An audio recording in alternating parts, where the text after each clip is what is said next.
I'm Rob Licuria, Senior Editor at Gold Derby, here with Michael Sarnoski and Vanessa Block, who co-wrote the screenplay to Michael's feature directorial debut, the indie drama Pig. First of all, guys, I wanted to congratulate you on the numerous accolades that this film has received so far, not only for Nicolas Cage's incredible performance, but also for your screenplay and Michael's direction. So I was just wondering, Michael, what does it mean to you to have this kind of recognition heaped on, this passion project of yours?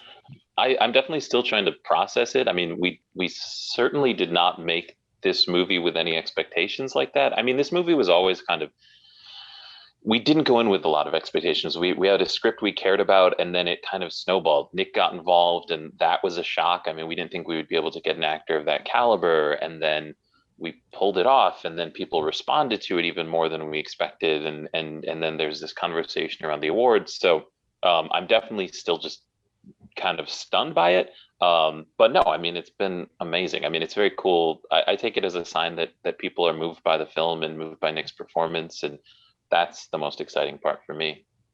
And like Vanessa, like obviously this is a really small budget indie production. It's hard to get the word out, get eyeballs onto the film, but people are really responding to it. Word of mouth is probably the greatest PR you can get for a film like this. So accolades like this obviously must mean a lot to you because you're getting more people to see it, right?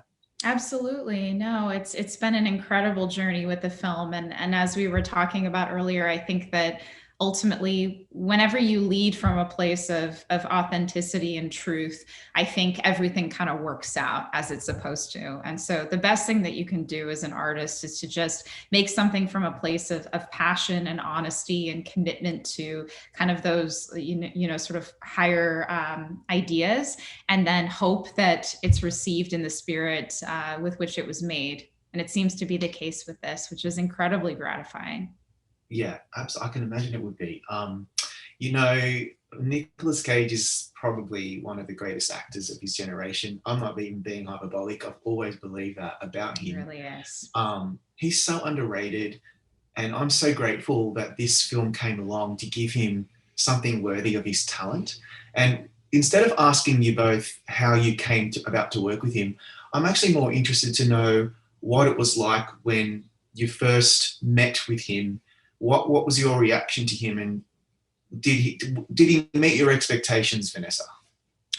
Yeah, I think, I went into this film with no expectation of who Nicolas Cage was outside of just the obvious. There's a certain cultural context and expectation of him just based on the depth and scope of his filmography. But I actually didn't watch a lot of Nicolas Cage films growing up. My parents were very strict about the content I was allowed to watch. So the only film of his that I had seen was actually Raising Arizona. So I didn't come in kind of carrying the weight of who Nicolas Cage was in the same way that I think other people of my generation would. But I knew who he was. I obviously knew his stature as an actor. And I was just immediately struck by how curious he was, honestly, that someone who had gone through so much in his career, who had seen so much, who had met so many people, was still kind of a student of cinema, a student of younger people, a student of newer filmmakers. Like there was a real curiosity that felt very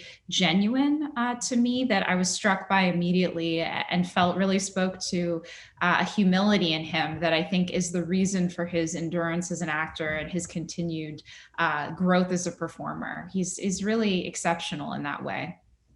Yeah, Michael, he mentioned to me earlier that he was amazed at how the level of maturity that you and Vanessa brought to this screenplay, and then of course working with you in the director's chair. He mentioned that you were always trying to slow him down, and he really, really appreciated that directorial note that you were giving him after all this experience he's had, and you're obviously much newer to this industry. He really appreciated that. So what was it like when you first encountered him, and did he meet your expectations?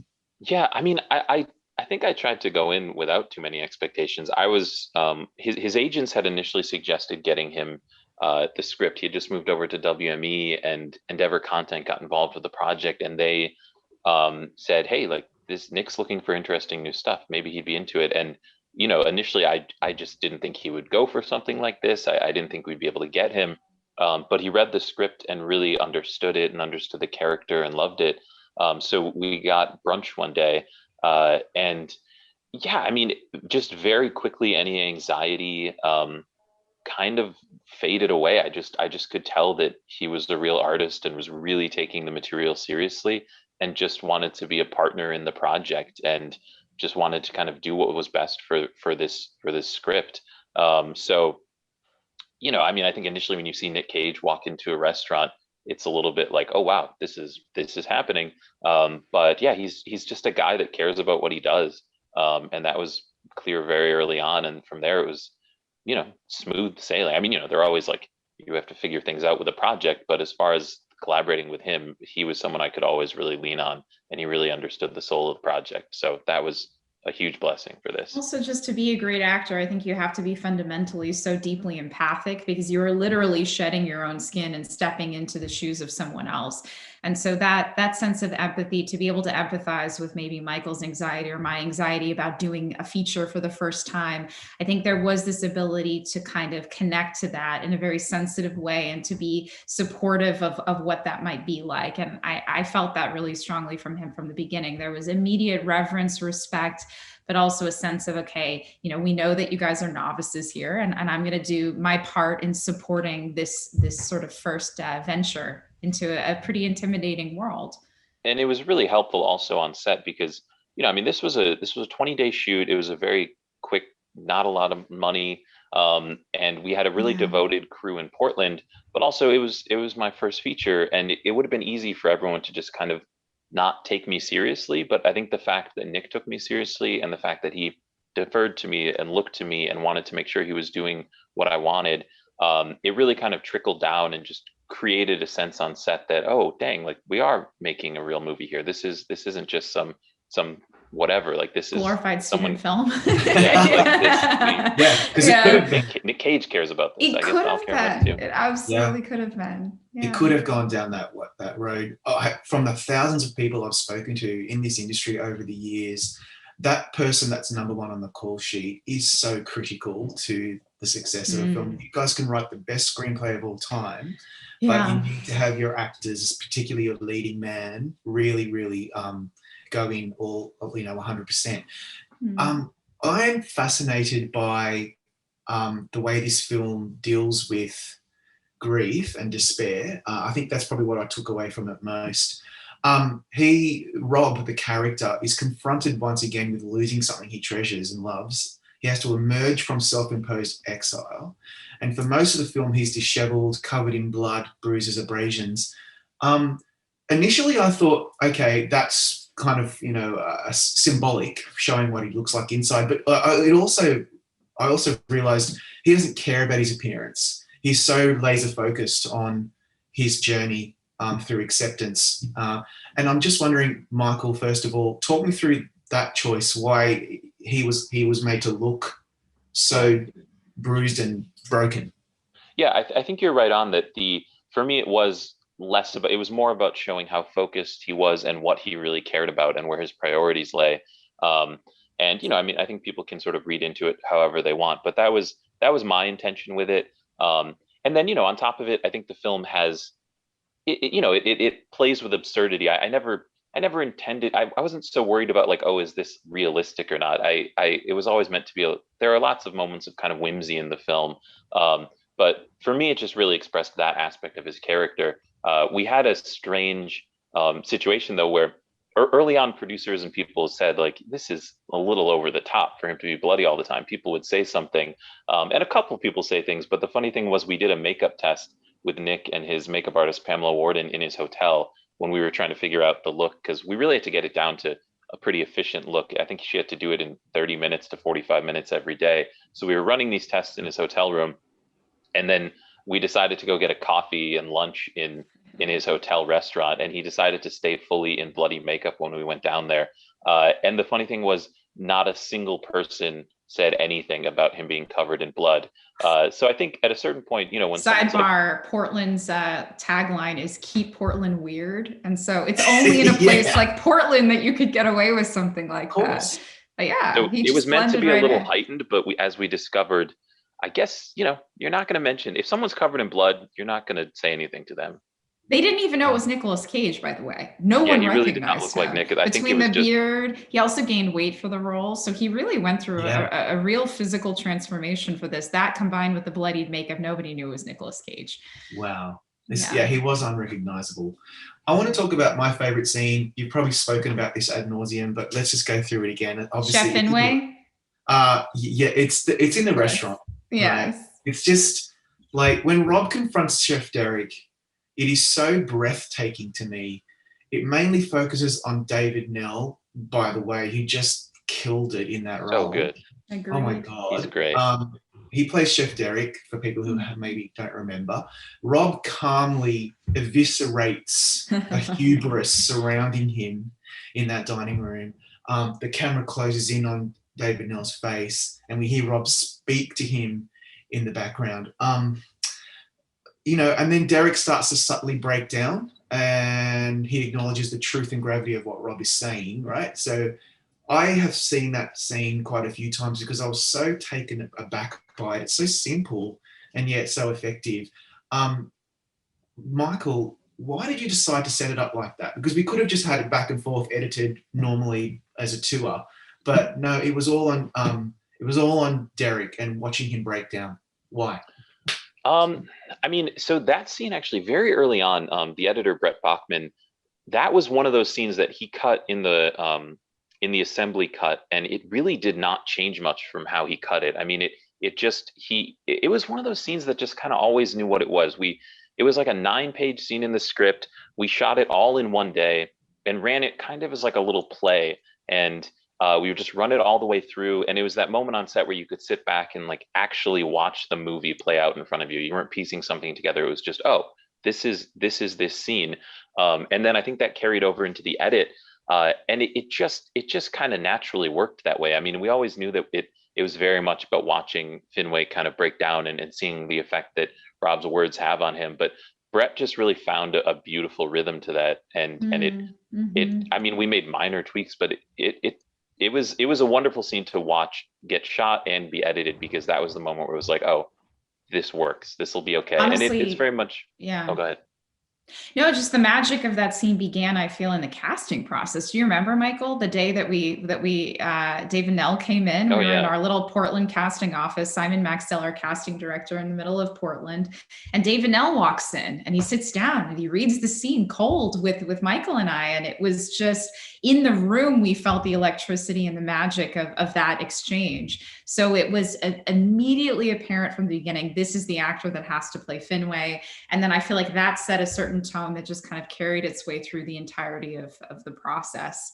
It was immediately apparent. You just and it was always it was an interesting scene, because I think on the page people liked it when they read it, but I don't think people realized how kind of central it was to the movie until seeing it. Because I remember talking with Brett Bachman a lot about this, the kind of the fractal nature of film, and how every scene should sort of encompass the entire film in some way. And that's a scene that really, it sort of has, it's like a microcosm of the entire film. And it has it has the absurdity, the seriousness, it has all of the kind of different things, and it takes you through those strange different tones.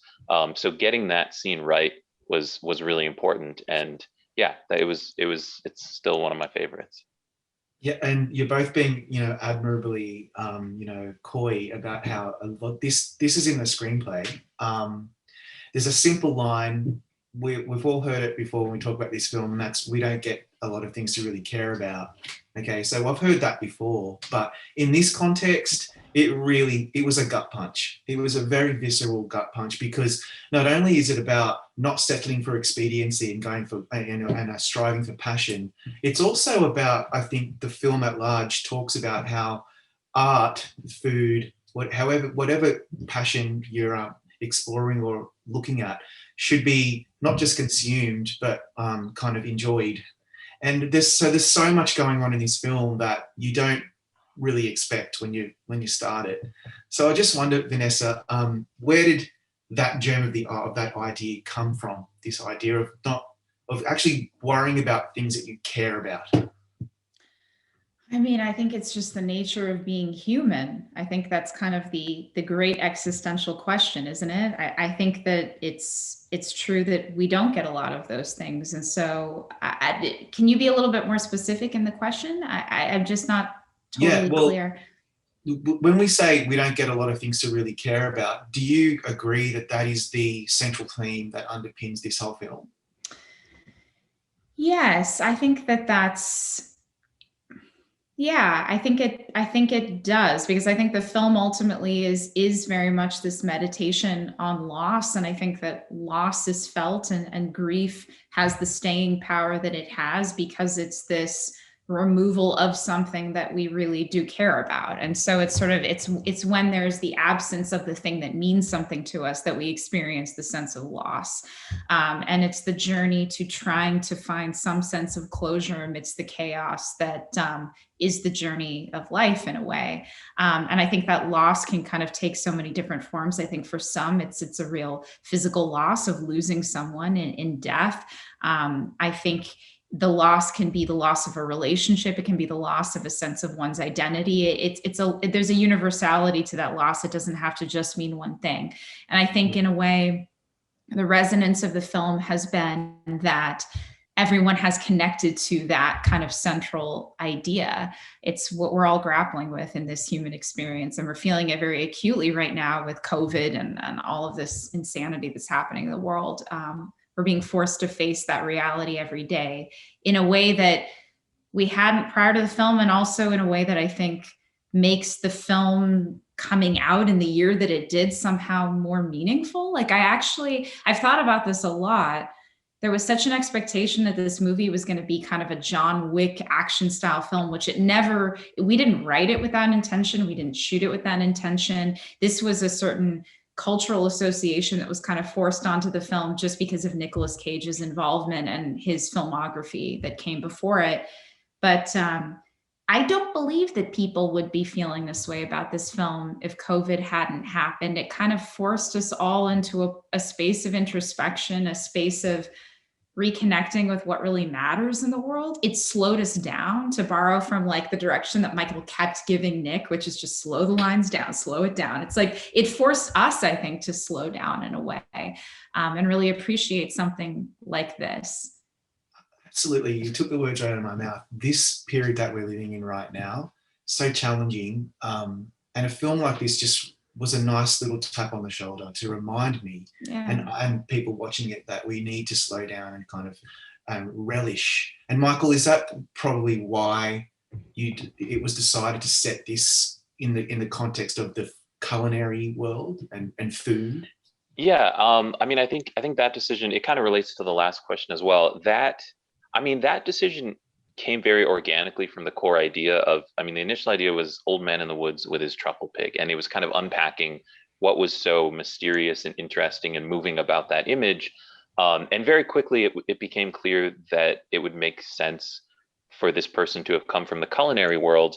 And I always, early on, I always liked the idea that it's kind of this cowboy come to town movie, but instead of being this kind of the best gun in the West, this is a guy who's the best chef in Portland. And that's sort of his superpower. And that's how he can communicate with people. And this film, a lot of it's about better communicating with other people, and through that sort of being able to better communicate with yourself. And I think that's where a lot of we don't get a lot of things to really care about comes from. Like Rob, in sort of reconnecting with other people, he's also reconnecting with how he can use his abilities to communicate with other people, his abilities as a chef, and whatever craft you have, whatever art you have, whatever thing you care about.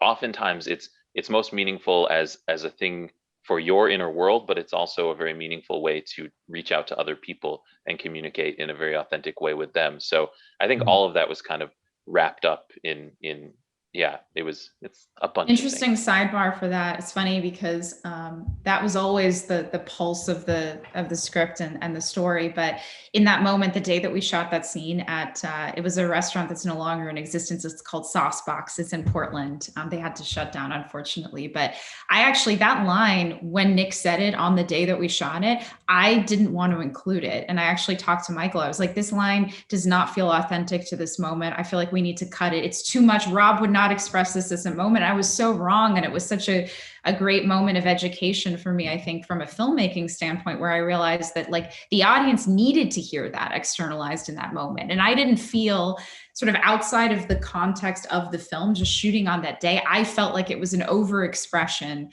of something that Rob would share in that moment. And I'm so glad that we ended up not listening to and including it, because it felt like we weren't ready to hear it, but I think people really needed to hear it. That was interesting.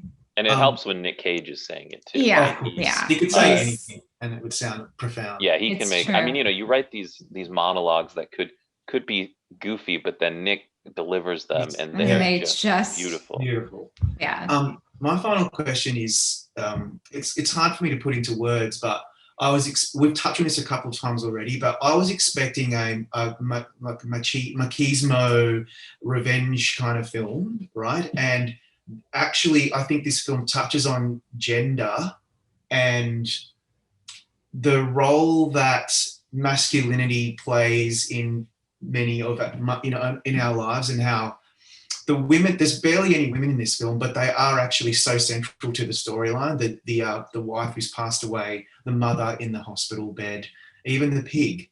I just found that really fascinating, that I was expecting a very masculine film, but it's actually not that at all. Vanessa, you must have obviously had a big part to play in that, and I'm just wondering what you both think of that. Maybe I'll go to you first, Vanessa. Yeah, I mean, just to start off with, I think that Michael, who is a man, is very in touch with the femininity within himself. And so I want to give kind of credence and credit to the fact that Michael was, he has a sister, he has a mother who plays a really strong role in his life, who I'm very close to. And so I think that appreciation for the internal, look, we're in a world where I think the definitions of what it means to be masculine versus feminine are constantly evolving. And I think that's really for the better. I think we've completely sort of boxed ourselves into these ideas about identity that are very destructive and untrue. And I myself have grappled a lot with that. Like, what does it mean to be female, a woman? Because I often haven't identified with that. Like, I'm a director by nature. I'm a very driven person who wants to be present in the world and make things. And so I've often questioned, well, is that more of a masculine trait or a feminine trait? I think all of these things are just constructs and they need to be completely rewritten.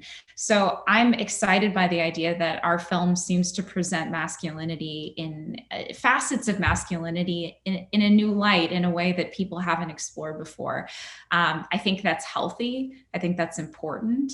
And I think in a way it's healing. And I've been really gratified by how many men, honestly, have reached out to me and said, like, hey, this movie that you guys made has allowed me to feel safe expressing aspects of my experience as a man that I didn't feel like I could express before. There's a beauty to that. And as a woman that's very invested in the progression of women in the world, I recognize the importance of bringing men into that journey with us. And I think men being capable of acknowledging the sort of femininity, if you will, within themselves is a critical component of us being able to progress out of this very kind of toxic frame of masculinity that we've forced upon people for so long. So if our film could sort of bring anything to the conversation around that, I feel really lucky. Final word for you, Michael. Yeah, and I think we talked early on about things like kind of the ghost of the feminine in the film and things like that. I think there is a read where you can say this movie's about like toxic masculinity.